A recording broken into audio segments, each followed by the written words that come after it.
Welcome to VVB 9 news channel. Pranay హాతి కేసులో ఈ రోజు వచ్చిన తీర్పుతో న్యాయం జరిగింది. ఒకరిని చంపడం అనేది కరెక్ట్ కాదు. మాకు ఎవరి మీద కోపం లేదు. ఈ తీర్పుతో పరువు హత్యలు ఆగాలి అని ప్రణయ్ తండ్రి బాలస్వామి కోరారు. ఈరోజు ప్రణయ్ కేసు విషయంలో నల్లగొండలో వచ్చినటువంటి తీర్పు ఏదైతే ఉందో ఆ తీర్పు ఒక నేరస్తులకు ఒక కనువిప్పు అనేది కలగాలి, కనువిప్పు కావాలి.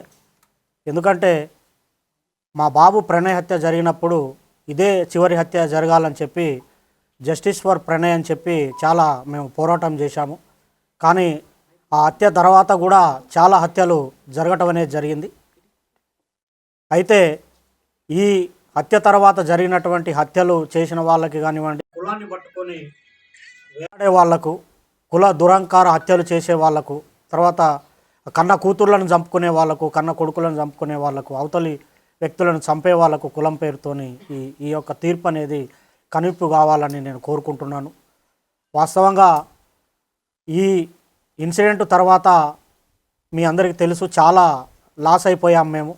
ఇప్పుడు మాకు కొడుకు లేకుండా పోయాడు, అమృతకి భర్త లేకుండా, తర్వాత నా మనవనికి తండ్రి లేకుండా పోయాడు. తర్వాత మారుతిరావు ఆయన అమృత ఫాదర్ ఆయన కూడా సూసైడ్ చేసుకున్నాడు. తర్వాత ఈ ఇందులో ఉన్నటువంటి 7 మందికి సుభాష్ శర్మకి ఉరిశిక్ష, తర్వాత మిగతా 7గురికి 6 మందికి జీవిత ఖైదు విధించడం అనేది జరిగింది. వారి కుటుంబాలు కూడా బాధపడుతూ ఉంటాయి. కాబట్టి ఎవరైతే ఈ సుపారీలు తీసుకొని హత్యలు చేసే వాళ్ళకి ఇది ఒక కనువిప్పు కావాలి. ఏదన్నా ఉంటే మాట్లాడుకోవటం కానివ్వండి, సమస్య పరిష్కారానికి సామరస్యంగా చేసుకోవాలి తప్ప మేనేజ్ చేయొచ్చులే, వాళ్ళకి అంతో ఇంతో డబ్బులు ఇవ్వచ్చులే, మేనేజ్ చేయొచ్చులే అని చెప్పి చంపడం అనేది కరెక్ట్ కాదు. ఈ కేసు విషయంలో మమ్మల్ని కూడా అనేక రకమైనటువంటి ప్రలోభాలు పెట్టినప్పటికి కూడా మేము ఎక్కడ లొంగకుండా న్యాయం జరగాలి, ఈ హత్యతోని మిగతా కుల హత్యలు ఆగిపోవాలని చెప్పి మేము పోరాటం అనేది చేయటం జరిగింది. 6.5 సంవత్సరాలు మేము ఎదురు చూసాము న్యాయం కోసం, మేము సాక్ష్యం చెప్పి. ఇందులో ముఖ్యమైనటువంటి పాత్ర పోషించినటువంటి అప్పటి డిఎస్పి శ్రీనివాస్ గారికి ప్రత్యేకమైన కృతజ్ఞతలు ఈ సందర్భంగా తెలియజేస్తూ ఉన్నాను. ఎందుకంటే సారు ఐఓగా చాలా గొప్పగా ఆ కేసును పకడ్బందీగా, చాలామంది మమ్మల్ని అన్నారు ఎందుకు కేసు లేట్ అవుతుంది, ఛార్జ్షీట్ లేట్ అవుతుంది, ఏదో జరుగుతుందని.